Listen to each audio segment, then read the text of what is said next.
কিছুক্ষণ বকবক করি, রফিক নটবরের শুভেচ্ছা নিন। মব জাস্টিস খুব প্রচলিত একটা শব্দ, বিশেষ করে আজকাল। মব জাস্টিস ও মব জাজমেন্ট, এই দুটিকে আমি প্রচন্ড ভয় পাই। মবের হাতে অর্থাৎ গণমানুষের হাতে সবকিছু বিচারের ভার তুলে দেওয়াটা বিপজ্জনক, কারণ গণমানুষের হার্ড ইনস্টিংক্ট রয়েছে। ঝোঁকের বশে পাল বেঁধে সিদ্ধান্ত নেয়ার প্রবণতা তাদের আছে। যারা মব সাইকোলজি পড়েছেন তারা ইনফরমেশন ক্যাসকেড নামে একটি বিষয়ের সাথে পরিচিত হয়ে থাকবেন। ইনফরমেশন ক্যাসকেডে কি ঘটে? ধরা যাক আপনি কোনো এলাকায় বেড়াতে গিয়েছেন, সেখানে ঘুরতে ঘুরতে আপনার খুব ক্ষুধা পেয়েছে এবং খাবার খাওয়ার জন্য আপনি রেস্তোরাঁর সন্ধান করছেন। হঠাৎ দুটি রেস্তোরাঁর দেখা পেলেন, একটির নাম এ আরেকটির নাম বি। দুটি রেস্তোরাঁই খালি, সেগুলোতে কোনো কাস্টমার নেই। আপনি বুঝতে পারছেন না কোন রেস্তোরাঁটির খাবারের মান ভালো। এই অবস্থায় র্যান্ডামলি অর্থাৎ দৈব চয়নের ভিত্তিতে রেস্তোরাঁ এতে আপনি ঢুকে পড়লেন। কিছুক্ষণ পর আরো একটি লোক সেখানে খাবারের সন্ধানে এল। সে দেখলো যে রেস্তোরাঁ বি একেবারেই খালি পড়ে আছে, কিন্তু রেস্তোরাঁ এতে দু একজন লোক বসে খাবার খাচ্ছে। সে ভাববে রেস্তোরাঁ বি এর চেয়ে এর খাবারের মান নিশ্চয়ই ভালো, এজন্য এতে কাস্টমার আছে, বিতে কাস্টমার নেই। লোকটি করবে কি? আপনার দেখা দেখি এতেও সে ঢুকে পড়বে। এভাবে আরো যারা আসবে তাদেরও একটি বড় অংশ একে বেছে নেবে।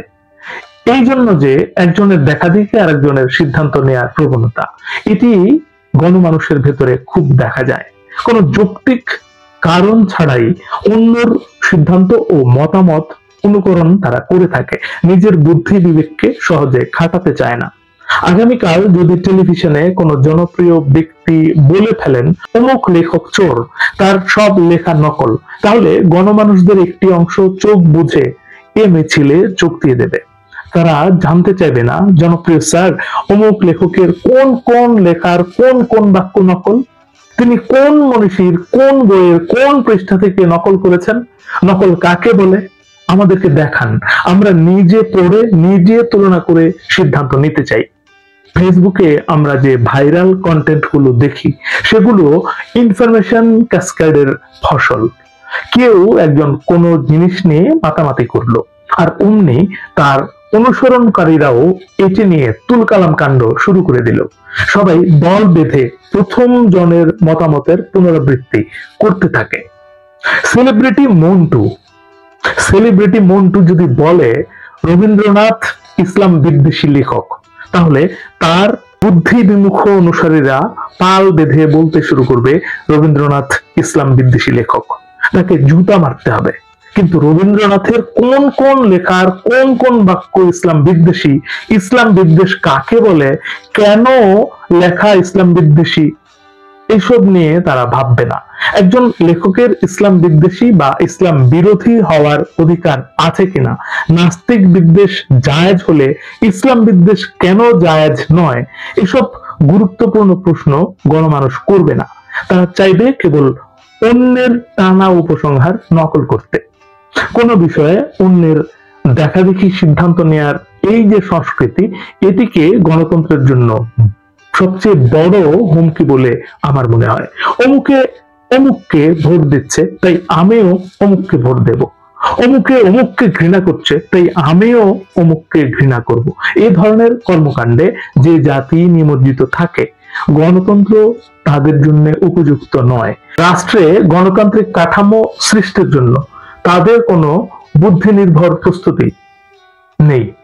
হ্যাঁ, মানুষ যখন জঙ্গলে ছিল তখন হার্ড ইনস্টিংক্ট বেশ উপকারী ছিল। এটি আমাদের পূর্বপুরুষদেরকে অনেক বিপদ আপদ থেকে রক্ষা করত। সমাজে সবার পক্ষে সব বিষয়ে ইনফর্মড ডিসিশন নেওয়া সম্ভব নয়। কোন ফল বিষাক্ত কিনা, কোন প্রাণী বিপজ্জনক কিনা, এই বিষয়গুলো একজন অনভিজ্ঞ শিশুর পক্ষে জানা কঠিন। বাবা মার দেখা দেখি তাকে সিদ্ধান্ত নিতে হয়। একজন বয়স্ক মানুষ বাঘ দেখে দৌড় দিলে একজন শিশুরও উচিত বাঘ দেখে দৌড় দেওয়া। হার্ড ইনস্টিংক্টের এই একটি বড় ইভলিউশনারি কারণ। আমাদের মন বা বুদ্ধি এভাবেই বিবর্তিত হয়েছে যে মানুষ বাঘ দেখে পালিয়ে যায় না, তার পক্ষে প্রকৃতিতে টিকে থাকা কঠিন। তবে আদিম মানুষদের হার্ড ইনস্টিংক্ট আধুনিক মানুষদের মতো হুজুগে ও ভিত্তিহীন ছিল না। পর্যবেক্ষণ ও অভিজ্ঞতার সমন্বয়ে তারা বুঝতে পারত কোন কোন বিষয়ে অন্যের সিদ্ধান্ত নকল করতে হবে। বিপদের সাথে লড়াই করে তারা বুঝতো এই ব্যাপারে বিজ্ঞজনের মতামত অগ্রাহ্য করা বিপজ্জনক। আধুনিক সমাজে এমনটি ঘটছে না, কারণ এ সমাজ জঙ্গলের সমাজ থেকে একেবারেই আলাদা। মানুষের হার্ড ইনস্টিংক্ট এখন খুব বেশি পরিলক্ষিত হচ্ছে রাজনীতি, অর্থনীতি, ধর্ম ও সোশ্যাল মিডিয়াতে। প্রতিবাদীদের দিকে তাকান, সেখানে কি হচ্ছে? অধিকাংশ ক্ষেত্রেই মানুষ অন্ধ ভাল্লুকের মতো আচরণ করছে। প্রতিবাদী মানুষদের আমি সম্মান করি, তাদের কাছে সভ্যতার ঋণ রয়েছে, কিন্তু প্রতিবাদকে পেশা হিসেবে নিলে ভীষণ বিপদ। দুঃখজনক হলেও সত্য, বাংলাদেশে পেশাদার প্রতিবাদজীবী রয়েছেন। নানা বিষয়ে বুঝে না বুঝে তারা প্রতিবাদ করেন, যেন প্রতিবাদ করার জন্যই তাদের জন্ম। প্রতিবাদের বিষয় নির্বাচনেও তারা অসৎ। কর্মের চেয়ে কর্তা তাদের কাছে অধিক মুখ্য। সবাই প্রতিবাদ করছে, তাই আমাকেও প্রতিবাদ করতে হবে, এমন প্রবণতা সমাজের জন্য আত্মঘাতী। আমি চাই মানুষ নিজ বুদ্ধি খাটিয়ে প্রতিবাদ করুক। অন্যের দেখা দেখি বা অন্যকে অনুসরণ করে যে প্রতিবাদ হয় তা সবসময় ভালো ফল বয়ে আনে না।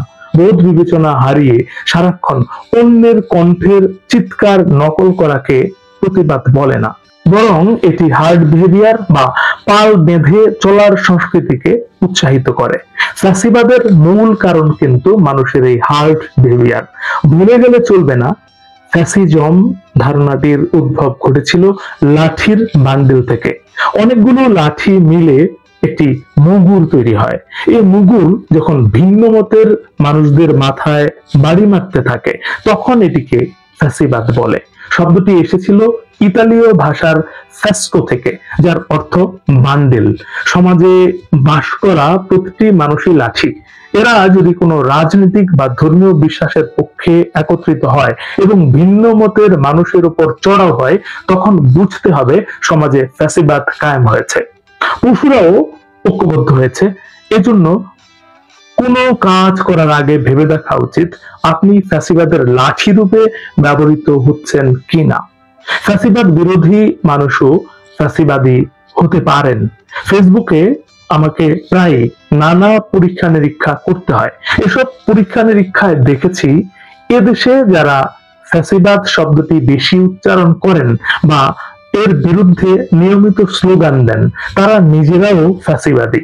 এমন অনেককেই পেয়েছি যারা ফ্যাসিবাদের বিপক্ষে প্রতিবাদী ভূমিকা পালন করছেন, কিন্তু নিজেরা ভিন্ন মতের প্রতি সহনশীল নন। অপছন্দের লেখা লেখেন এমন লেখকদের শত্রু জ্ঞান করেন, প্রতিপক্ষের প্রতি মনে তীব্র বিদ্বেষ লালন করেন। পছন্দের বিশ্বাস, প্রতিষ্ঠান, হুজুর, নেতা ও সেলিব্রিটিদের পক্ষে তারা যে ভঙ্গিতে পাল বেঁধে কথা বলেন এবং অপছন্দের লোকজনের বিরুদ্ধে যেভাবে সংঘবদ্ধ হয়ে কুৎসা রটান, তাতে তারা মানুষ নাকি ভেড়া এটা বোঝা বেশ কঠিন। ইংরেজিতে শেপল নামে একটি শব্দ আছে, যেটি তৈরি হয়েছে শিপ এবং পিপলকে একত্রিত করে। পিপল বা জনগণ তখনই শিপল হয়ে ওঠে যখন তার ভেতর শিপ বা ভেড়ার গুণাবলী সংক্রমিত হয়। ভেড়া পাল বেঁধে চলতে পছন্দ করে, কারণ তার বুদ্ধি কম, গায়ের জোরও বেশি নয়। একা থাকলে সে নিরাপদ বোধ করে না। কিন্তু মানুষ বুদ্ধিমান, তার গায়ে জোর আছে, ব্যাংকে টাকা আছে। ফলে মানুষ যদি ভেড়ার মতো ইনস্টিংক্টিভ আচরণ করে, তাহলে সমাজে রাজনৈতিক ও অর্থনৈতিক ঝুঁকি তৈরি হয়। দেখা যাবে নেকড়েরাই ভেড়া সেজে শিকার নিয়ে ঢুকে পড়েছে অরণ্যে। শেষ করতে হচ্ছে, তার আগে একটি কথা মনে করিয়ে দিই, এই পৃথিবী তাকেই সম্মান দেয় যে ইউনিক কিছু করতে পারে। আপনি ইউনিক কিছু করুন, ভালো শুনুন, ভালো থাকুন। ধন্যবাদ।